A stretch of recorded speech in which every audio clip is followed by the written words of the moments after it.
So you can then see that Immanuel Kant, the German guy, very rigorous. For 80 years of his life, he never traveled outside of his town where he was born. And he was so rigorous that people who set their clock, I know I already told you that, based on his schedule. So the guy was so rigorous that he was never late 1 second and never ahead of time 1 second, always on time, like a Japanese.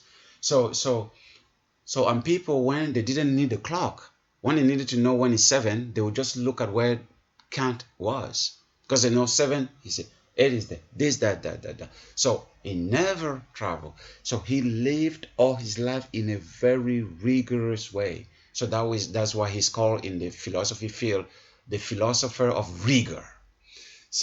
And he is the one who say we need those two things. We need that noumen, that thing that Descartes talked about, that thing that makes you think, that thing that makes you reject everything around you as not being real. That thing inside there is something that is your essence. It's something that you're born with. It's something that sets the structure of everything else that will be described as reality. Right? So, and now the phenomenon, now that thing that you think you see, right? Because again, neuroscience will tell you that the brain is locked into the bone in the skull in there, but it's the brain that tells us everything that we think we know. It's the brain that interprets everything, the feeling, the burn feeling, sensation, the sun, this, anything that's supposed to be something that is connected to our life is being translated to us in one way or another through the brain. And that same brain is hidden inside your skull and now gives you the impression. So the brain is just guessing what you think you see. It's not necessarily about what comes into the brain that translates the reality around us, but it's the perception is what comes from the brain out.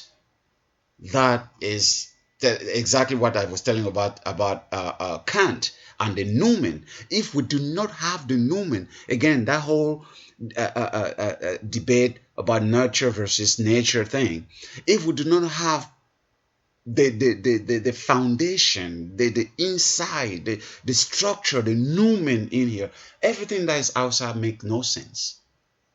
Do you see what I mean? You need to understand these things so you can really understand the whole concept of human nature. And he just told you right there, and that is a scientist, he's a neurologist at Essex University in England, and he tells you that what we know come much from the inside, not from the outside. But we live in a society today where it is what is in the outside that defines what we think in the inside. And that is why we're in trouble. That is why you were talking about microaggression and all that. It's because from the beginning, I've been very consistent in telling you the difference is because it comes from the outside. There's no way you can be responsible or control what is outside of you, but you are responsible and can control what comes out inside of you. So the way of navigating these things and understanding them first and foremost come from inside. What meaning do you give to that? What meaning are you giving to the things that are coming from outside? Because all come from inside, right? So when you keep asking the question, why though?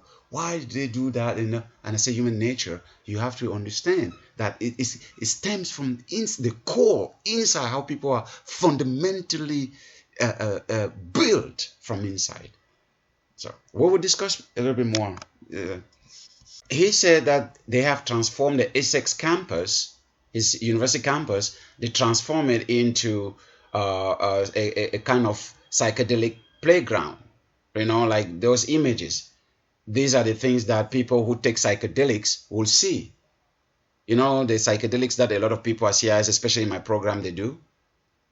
Because they want to have some spiritual experience. And then they do psychedelics, and then they have another reality that they live in and see things, and then they think that they be in contact with some spirits. So that's what I was trying to explain to you, that this reality is not far-fetched. It's a reality that exists at CIIS. Mostly people from EWP program and anthropology program. I don't know, yours is a little bit more kind of mainstream psychology thing, but in other programs there, transformative programs at CIIS, that is what they do. That's why a lot of people go there to do. To drink those psychedelics thing and then begin to hallucinate. So they have transformed their campus in Essex to let people see this, to a strong visual effect to explain the phenomenon of brain being able to interpret reality.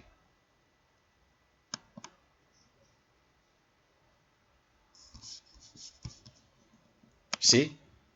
The brain tells us about the reality of the world outside of us, outside of the head, outside of us, by predicting, by guessing. You know, so in reality, what we see is not exactly how things are. It is what the brain tells us. So it is our interpretation of the outside world is a close enough approximation of what they think might really be. You see, a close approximation, because it's a guess that the brain, you know. But when the perception is too strong for the brain, and now I will explain to you what is happening, because this is too strong for the brain to compute and to be able to guess what is happening. This kind of visual perception is too strong. So how will the brain react to that? That's what it's going to explain. The conclusion he's giving here is so important. He's telling you hallucination is uncontrolled perception, and you will see when he concludes to tell us that what we actually think is reality is hallucination that has been rationalized. And again, I taught this class to one of my students online here. It was 1.5 years ago, and I still remember it like I taught that yesterday. You know, because that's how passionate I was listening to this. Because I was like, wow, that makes sense. Because we all hallucinate, but agree on the object of our hallucination, and we call that object reality.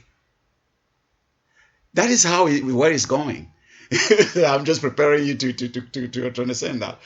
I was like, whoa, this man just really killed me. You know, say yes, the brain guesses, the brain approximates things, and in a way the brain hallucinates what it thinks it sees.